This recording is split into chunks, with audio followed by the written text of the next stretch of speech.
padroeira de um povo a lutar, a gente mineira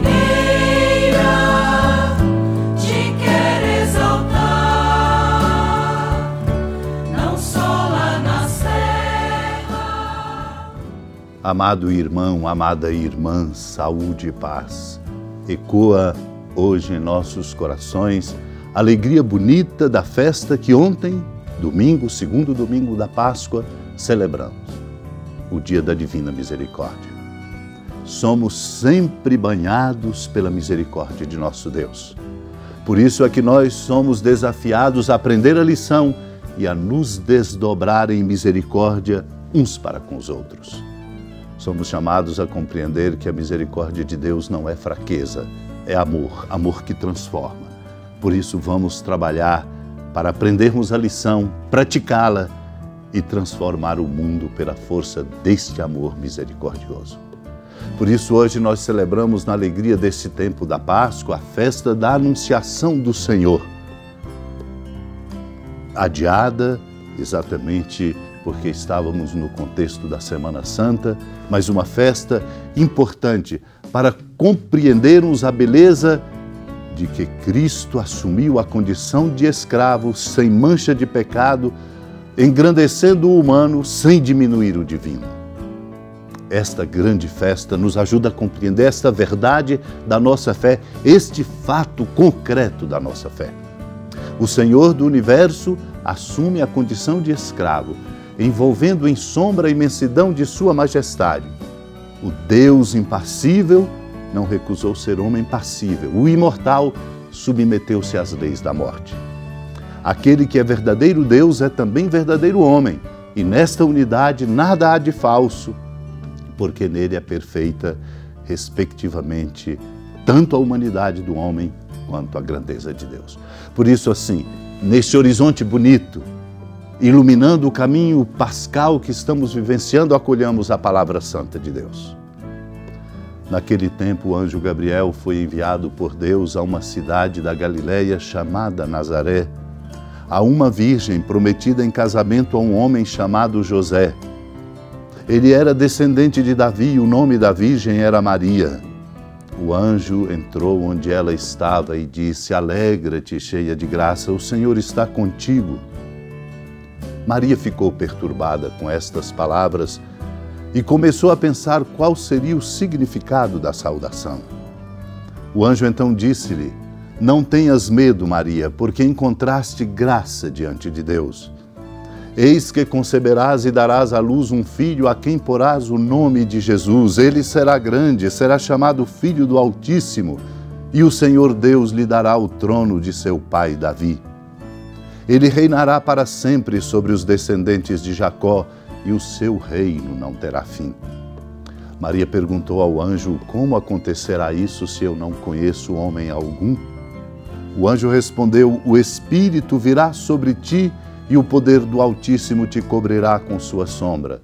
Por isso o menino que vai nascer será chamado Santo, Filho de Deus." Amado irmão, amada irmã, o diálogo de Maria com o anjo é o diálogo de toda a humanidade com o coração misericordioso de nosso Deus. Um diálogo para compreender o alcance do amor misericordioso de Deus.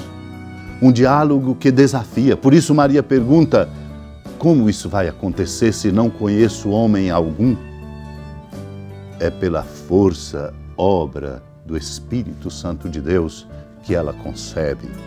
Deus realiza nela para além de toda lógica e de toda explicação. Mostra, portanto, que a intervenção da graça de Deus realiza em nós o que nós, por nós mesmos, nem com a maior luminosidade da nossa razão podemos realizar. Por isso explica a Maria: "Também Isabel, tua parenta, concebeu um filho na velhice."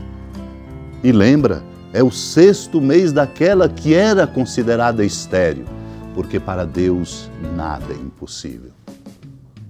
Para Deus nada é impossível. Somos chamados a caminhar na vida, ecoando em nossos corações esta certeza.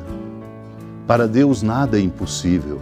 É nele em quem devemos depositar toda a nossa confiança, porque ele faz por nós aquilo que jamais poderíamos esperar. Assume a nossa condição mortal para nos resgatar da morte definitiva. Maria compreendeu a grandeza do mistério e por isso disse, um dizer que tem que ser o nosso: eis aqui a serva do Senhor, faça-se em mim segundo a tua palavra. Bastou isso para o anjo retirar-se, para dizer, aqui está o ápice do encontro e do diálogo entre Deus e a condição humana. São Leão Magno, escrevendo, Papa do século V, diz assim, a humildade foi assumida pela majestade, a fraqueza pela força, a mortalidade pela eternidade. Para saldar a dívida de nossa condição humana, a natureza impassível uniu-se à nossa natureza passível.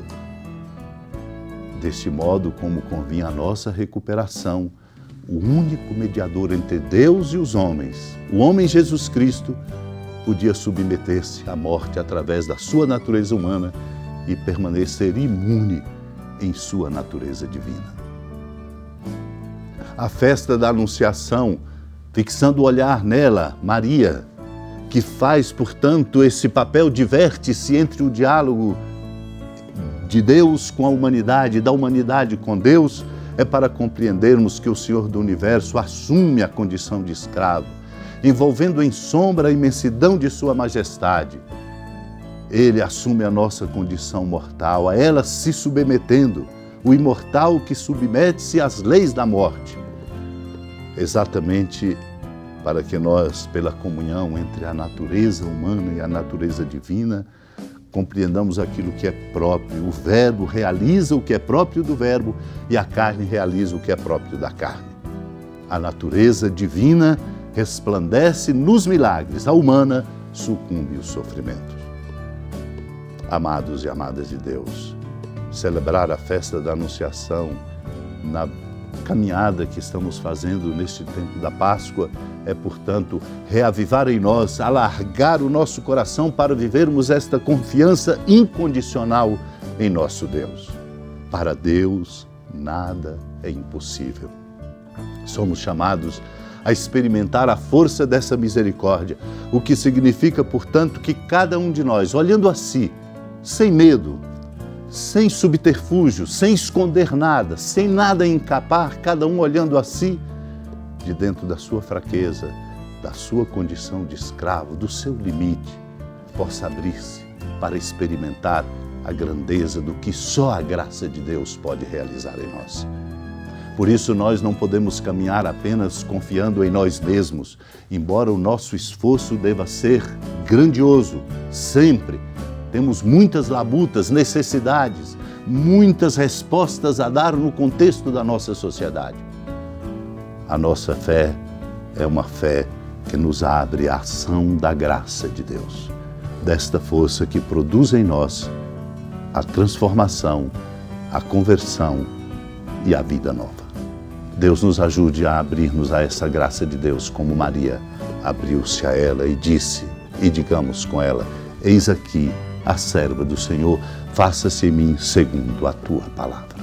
Senhora da piedade, Mãe Virgem do Cristo Deus. Lembrai-vos, ó piedosíssima Virgem Maria, que nunca se ouviu dizer que alguém daqueles que, tendo recorrido à vossa proteção, implorado a vossa assistência e reclamado o vosso socorro, tenha sido por vós desamparado.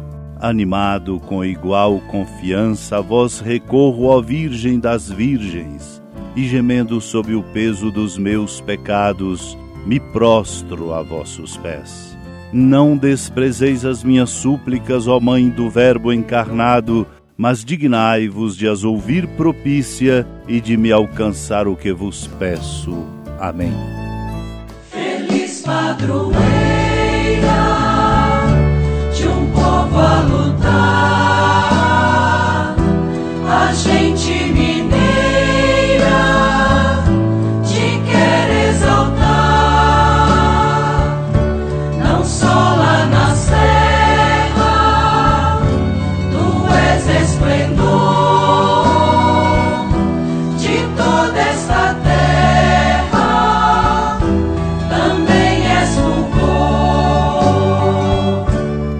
amado irmão, amada irmã, com alegria, da ermida da padroeira do Estado de Minas Gerais, a Senhora da Piedade, que da sua casa de clemência e bondade nos acompanhe e nos abençoa do alto da serra, magnífica arquitetura divina, a bênção de Deus, amor misericordioso, Pai, Filho e Espírito Santo, desça sobre sua família, sobre sua vida, ilumine a sua casa, fecunde o caminho missionário de nossa igreja, nos encha de sabedoria e permaneça conosco para sempre. Amém. Feliz padroeiro.